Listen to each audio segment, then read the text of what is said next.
ഇപ്പോൾ നമ്മൾ ഉദാഹരണം പറഞ്ഞു കഴിഞ്ഞാൽ ഇപ്പോൾ ഒരു പാൽപ്പായസം കൊണ്ട് വെച്ചു. അതിൽ പാൽപ്പായസം നമ്മൾ എങ്ങനെ തിരിച്ചറിയാം? ഇപ്പോൾ നമ്മൾ ഒരു പൂച്ചയുടെ പിന്നെ സൈഡിൽ കൂടെ നടന്നു പോവാം. നമുക്കത് കണ്ടപ്പോൾ എങ്ങനെ പൂച്ചയെന്ന് മനസ്സിലായിണ്ടാവുക? ഒരു പൂച്ച സൈഡിലൂടെ പോയി നമുക്കത് പൂച്ചയെന്ന് മനസ്സിലായി. നമുക്ക് എങ്ങനെയാണ് അത് പൂച്ചയാന്ന് നമുക്ക് എങ്ങനെ മനസ്സിലായി? എല്ലാവരും ഒരു ഫോൺ എടുക്കും, എന്നിട്ട് വാട്സപ്പില് മറ്റേ നമ്മൾ വാട്സപ്പ് തുറക്കുമ്പോൾ തന്നെ ഒരു പർപ്പിൾ കളർ സർക്കിൾ കാണും. നാളത്തെ കാലാവസ്ഥ എന്താണെന്ന് പറയാം, അത് ടൈപ്പ് ചെയ്യാം. മലയാള കീബോർഡുള്ളവര് നാളത്തെ കാലാവസ്ഥ ഒന്ന് പറഞ്ഞു തരാമോ? ഒന്ന് ടൈപ്പ് ചെയ്യാം. നാളത്തെ കാലാവസ്ഥ എന്താണെന്ന് പറയാമോ? നമ്മുടെ ആദ്യത്തെ പ്രവർത്തനമാണ് എല്ലാവരും ചെയ്യും. കുട്ടികളുടെ ഒമ്പതാം ക്ലാസ്സിലേക്ക് കഴിച്ചാലോട് ചോദിക്കാം.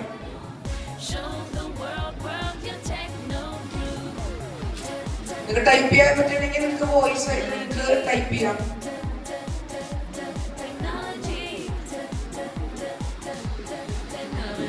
കാലാവസ്ഥ താപനില 75 ഡിഗ്രി to 90 ഡിഗ്രി സെൽഷ്യസ്. മഴ, ചില സ്ഥലങ്ങളിൽ ഒറ്റപ്പെട്ട ശക്തമായ മഴ, ഇടിമിന്നൽ ഉണ്ടാകാൻ സാധ്യതയുണ്ട്.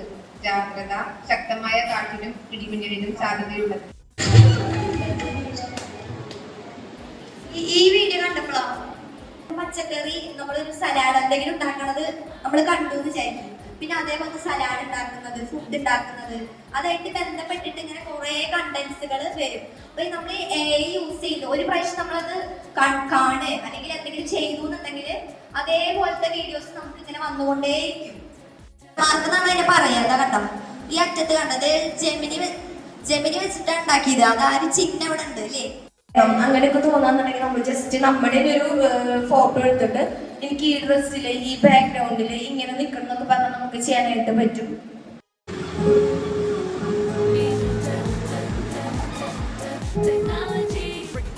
നിങ്ങൾക്കിത് കണ്ടിട്ട് റിയൽ ആയിട്ട് തോന്നി? ആർക്കെങ്കിലും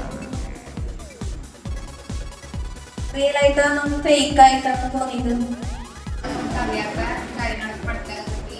അതിന്റെ സദ്ഗുണികളും അത് നല്ലോണം നമുക്ക് യൂസ് ചെയ്യണമെങ്കിൽ അത് നമുക്ക് നല്ലതാണെന്നും അത് ഭാവിയിലേക്ക് ഉപകാരപ്പെടുന്നതൊക്കെ ഒരുപാട് കാര്യങ്ങൾ നമുക്ക് ക്ലാസ്സിലൂടെ മനസ്സിലാക്കി തരും. നല്ലൊരു ക്ലാസ് ആയിട്ട് ഉണ്ടാവും. മാതാപിതാക്കൾക്ക് കൂടി അത് പറഞ്ഞു തരാനും ഈ മക്കൾക്ക് സാധിച്ചു. അതിന് വളരെയധികം നന്ദി. എനിക്കിതിനെ കുറിച്ച് വലിയ ധാരണയില്ലാത്ത ഒരാളായിരുന്നു. ഇപ്പൊ ഈ ക്ലാസ് എനിക്ക് ഈ സമയം നഷ്ടമായില്ലാന്ന് ഞാൻ വിചാരിക്കുന്നു. കാരണം വീട്ടിൽ വന്നിരിക്കാൻ ഞാൻ ഒരു മണിക്കൂറൊക്കെ 2 മണിക്കൂറിന് വേണ്ടി മക്കളായിട്ട് ചെലവഴിച്ചു. എനിക്കിതിന് വരാൻ സാധിച്ചതിൽ എനിക്ക് വളരെയധികം ഞാൻ പുറത്ത് ലോകമായിട്ട് അല്ലെങ്കിൽ വാട്സപ്പും മറ്റേ യൂട്യൂബ് മാത്രം ഉപയോഗിക്കുന്ന ഒരാളാണ് ഞാൻ. അതായത് ബാക്കിയുള്ള കാര്യങ്ങളൊന്നും എനിക്കറിയില്ല. പിള്ളേരാണ്